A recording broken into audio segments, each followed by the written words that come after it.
Quando se diz que uma escola é laica, não significa que ela não possa falar de religião.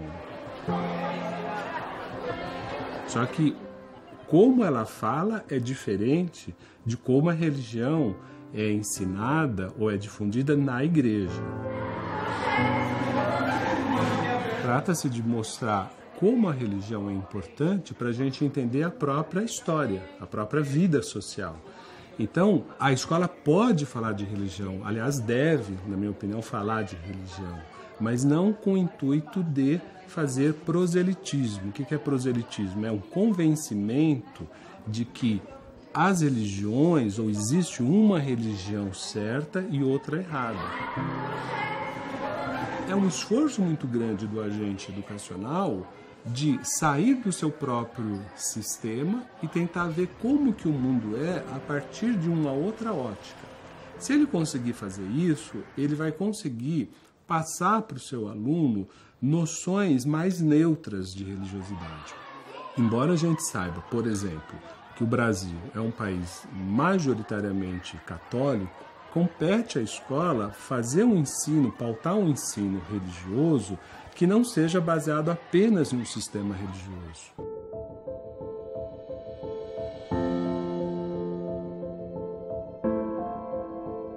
Essa diversidade é um fato da nossa cultura, né? Então, como que a gente poderia pensar isso em sala de aula? Seria um bom começo se, principalmente, as religiões que existem no Brasil pudessem ser apresentadas a esses alunos. A gente não pode fugir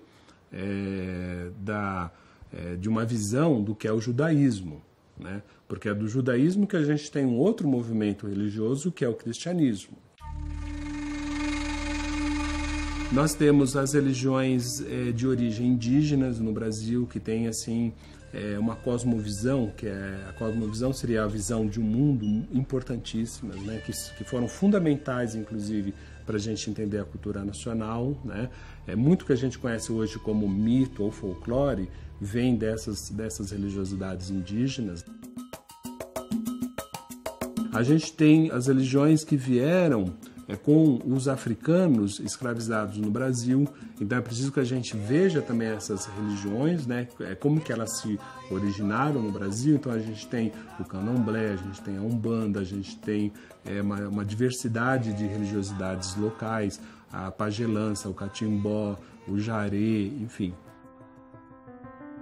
Então, como que elas vão ser abordadas? Elas têm que ser abordadas dando a todas a mesma atenção. Aquilo que eu chamo assim de uma pauta mínima que o professor pode estabelecer para tratar de todas as religiões, que é, por exemplo, de onde surgiram, como surgiram, onde elas estão atualmente, qual é, vamos dizer, a quantidade de pessoas que as praticam, no que elas acreditam, se elas acreditam em divindades ou não, quais são os valores morais, éticos que fazem parte do seu sistema, quais são as liturgias, por exemplo. As liturgias são importantes, por exemplo, como que são feitas as missas, os cultos, as sessões de umbanda, de candomblé, enfim, como que essa liturgia é constituída. Eu vejo muito o ensino religioso como uma forma de se falar de história, de geografia, de antropologia, de sociologia, porque é pela entrada da religião que você compreende como que o Brasil se formou. Afinal de contas, a religião ela fez parte desse processo, ela faz parte desse processo. Hoje nós vamos fazer uma aula diferenciada. O professor, em sala de aula, ele tem uma amostra muito interessante na própria sala de aula. Por quê?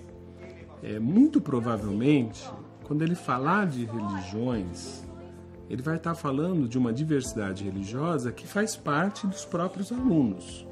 Há muitos casos no Brasil, esses casos têm crescido, de crianças que são impedidas de entrar na escola quando elas portam, por exemplo, um fio de contas.